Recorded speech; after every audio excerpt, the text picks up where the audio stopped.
ಮಂಜೇಶ್ವರದ ರಾಘಂ junction ಹಾಗೂ ಪರಿಸರದಲ್ಲಿ ಭಾರೀ ಮಳೆಯಿಂದಾಗಿ ಸುಮಾರು 25ಕ್ಕೂ ಮಿಕ್ಕ ಮನೆಗಳು ಜಲಾವೃತಗೊಂಡು ಮನೆಯೊಳಗಿದ್ದ ದಾಖಲೆ ಪತ್ರಗಳು, ವಿವಿಧ ಸಾಮಗ್ರಿಗಳು ಸೇರಿದಂತೆ ಲಕ್ಷಾಂತರ ಮೌಲ್ಯದ ಸ್ವತ್ತುಗಳು ನಾಶಗೊಂಡಿದೆ. ಮಂಜೇಶ್ವರ ಗ್ರಾಮ ಪಂಚಾಯತ್ನ ಅಧಿಕಾರಿಗಳ ಬೇಜವಾಬ್ದಾರಿಯೇ ಇದಕ್ಕೆ ಮೂಲ ಕಾರಣವಾಗಿತ್ತು.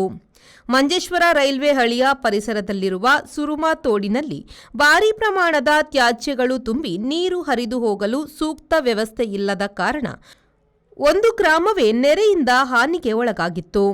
ಇಷ್ಟೆಲ್ಲ ಆದರೂ ಕೂಡ ಪಂಚಾಯತ್ ಅಧಿಕಾರಸ್ಥರು ತಿರುಗಿಯೂ ನೋಡದ ಹಿನ್ನೆಲೆಯಲ್ಲಿ ಆಕ್ರೋಶಿತರಾದ ಗ್ರಾಮಸ್ಥರು ಮಂಜೇಶ್ವರ ಫ್ಲಡ್ ವಿಕ್ಟಿಮ್ಸ್ ಅಸೋಸಿಯೇಷನ್ ಎಂಬ ಸಂಘಟನೆಯನ್ನು ರೂಪೀಕರಿಸಿಕೊಂಡು ಕಾನೂನಾತ್ಮಕ ಹೋರಾಟಕ್ಕೆ ಮುಂದಾಗಿದ್ದಾರೆ. ಕಳೆದ ಮೇ 29ರಂದು ರಾತ್ರಿ ನಿದ್ರಿಸುತ್ತಿರುವ ಸಮಯದಲ್ಲಿ ಉಂಟಾದ ಭಾರೀ ಮಳೆಯ ಪರಿಣಾಮ ಮನೆಗಳಿಗೆ ನೀರು ನುಗ್ಗಿ ಜನಜೀವನ ಅಸ್ತವ್ಯಸ್ತಗೊಂಡಿತ್ತು. ರೈಲ್ವೆ ನಿಲ್ದಾಣದ ಪಶ್ಚಿಮ ಭಾಗದಲ್ಲಿ ಹರಿಯುವ ಹಳ್ಳ ಮಲಿನತೆ ಭರಿತವಾಗಿದ್ದು, ಈ ಮಲಿನತೆ ನೀರಿನ ಹರಿವಿಗೆ ಅಡೆತಡೆಯಾಗಿ ನೆರೆ ಉಂಟಾಗಿದೆ ಎಂದು ಸ್ಥಳೀಯರು ಆರೋಪಿಸಿದ್ದಾರೆ.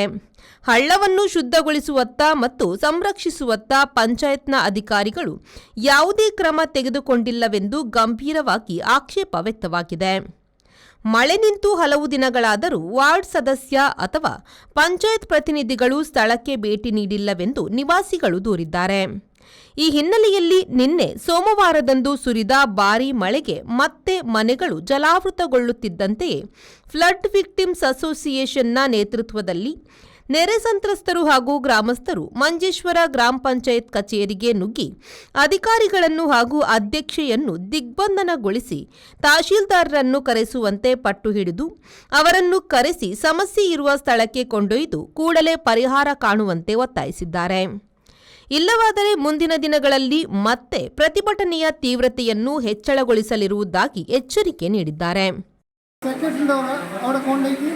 ഈ റെയിൽവേ അടിയിലുള്ള ബ്ലോക്കിനാണ് കാട്ടിയത്. ഈ കാട്ടിയിട്ട് 29 നമുക്ക് തണ്ണി മുന്നൂറ് മെയിൻ കാരണം ഈ ഇത്ര ബ്ലോക്കുള്ള കൊണ്ട് റെയിൽവേ അടി ഈ റെയിൽവേ അടിയിലുള്ള ബ്ലോക്കിനെ കാട്ടിയിട്ട് നമുക്ക് ഓരോ 4-ാം താരീഖിൽ വന്നിട്ട് സാധാരണ ഇന്നൊക്കെ താരിഖൊന്നും പൊയിനേതല്ലേ പൊയിനേത താരിഖായിരിക്കും ഈ അടിയിൽ ഒരു ഇല പോലും ഓർ എടുത്തിട്ടില്ല. ഓറിൽ അത്ര വേളുണ്ടായി അത്ര വേളുണ്ടായിട്ട് ഒരു പണി പോലും അതിൻ്റെ അടിയിൽ എടുത്തില്ല. ഉള്ളിലേക്ക് വെള്ളം കയറിയിട്ട് വന്നിട്ടുണ്ട്. ഒരു ഭക്ഷണമില്ല, ചായ കുടിച്ചിട്ടില്ല, തിന്നാൻ കഴിയുന്നില്ല, നിത്രാനായിട്ട് വീണിട്ടുണ്ട്. ഇതിനൊക്കെ എന്ത് പരിഹാരം ഉണ്ടാക്കാൻ പറ്റുമെന്നൊന്നും നിങ്ങളൊന്ന് കുറേ കൊല്ലമായി ഇങ്ങനെ വെള്ളം വന്നുകൊണ്ട് എടുത്തുകൊണ്ട് ഉള്ളത് എല്ലാം വന്നിട്ട് പഞ്ചായത്തിലും വില്ലേജിലും എല്ലാം ഞാൻ പറയുന്നുണ്ട്. ആരുടെ ഒരു സഹായം എനിക്ക് കിട്ടുന്നില്ല. ರೆಹಮಾನುದ್ದಿ ಅವರ V4 ನ್ಯೂಸ್ ಮಂಜೇಶ್ವರ.